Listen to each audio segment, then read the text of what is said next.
राधे राधे महाराज जी, दंडवत प्रणाम। मेरा प्रश्न ये था कि जैसे आप हमेशा बोलते हैं कि समर्पण करना चाहिए भगवान जी के आगे, तो समर्पण सिर्फ बोलने से हो जाता है या उसके लिए कुछ करना पड़ता है, या कैसे होता है समर्पण? समर्पण बोलने से नहीं होता, समर्पण व्यवहार में दिखता है। कैसे दिखता है?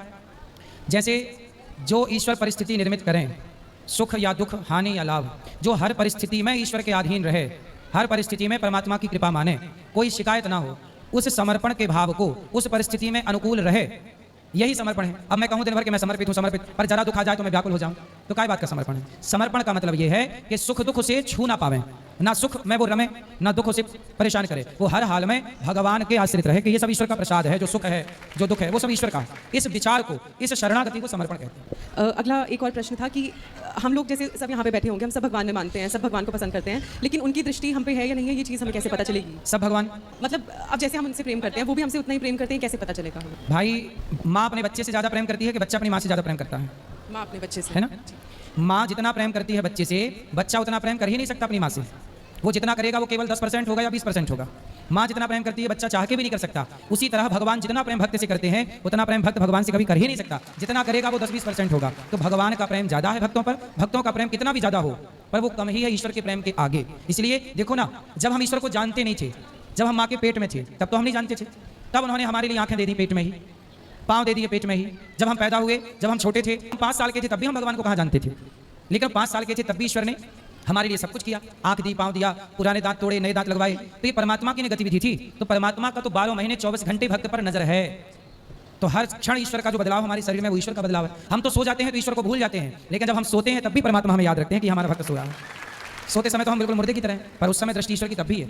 इसलिए भगवान को माता कहा गया, त्वमेव माता, इसलिए कहा है मात पिता तुम मेरे। जैसे बच्चा सोता है तो माँ जाग कर उसकी रखवाली करती है, जरा भी पुण्य मुण्य किया तो माँ जाग जाती है। ऐसी भक्त सोता है निश्चिंत, पर भगवान उसके लिए जागते हैं।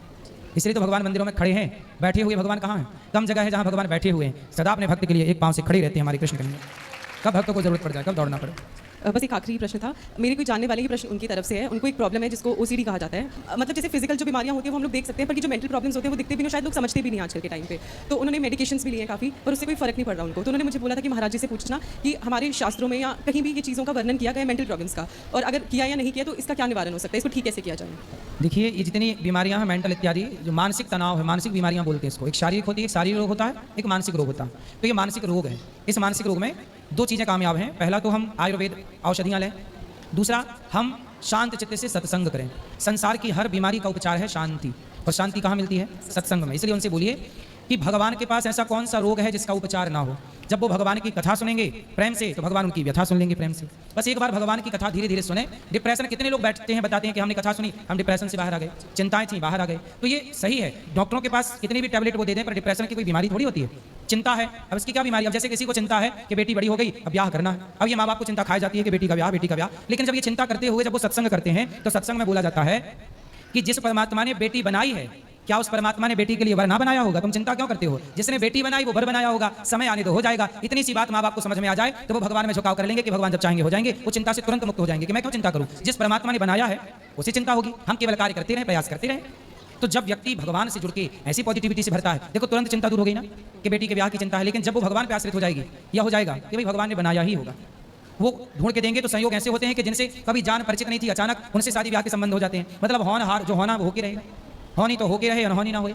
इसलिए भगवान पे आश्रित रहो। हमारे करने से भी कुछ नहीं होता, करते रहो सारी जिंदगी, पर जब भगवान पे छोड़ते हैं ना, तो भगवान सब करते हैं। जब तुझसे ना सुलझे तेरे उलझे हुए धंधे, तब भगवान के इंसाफ पे छोड़ दे बंदे, वही तेरी मुश्किल आसान करेगा। जो तू ना कर सका वो भगवान करेगा। एक बार भगवान के आश्रित होने की जरूरत है बस। राधे राधे गुरु जी। जी, आपके चरणों में स्टाफ का कोटि कोटि नमन। जी। मेरा प्रश्न है, जैसे हम भक्ति करते हैं तो किसी को, जैसे हमसे कोई पूछता है तो बताना चाहिए कि नहीं?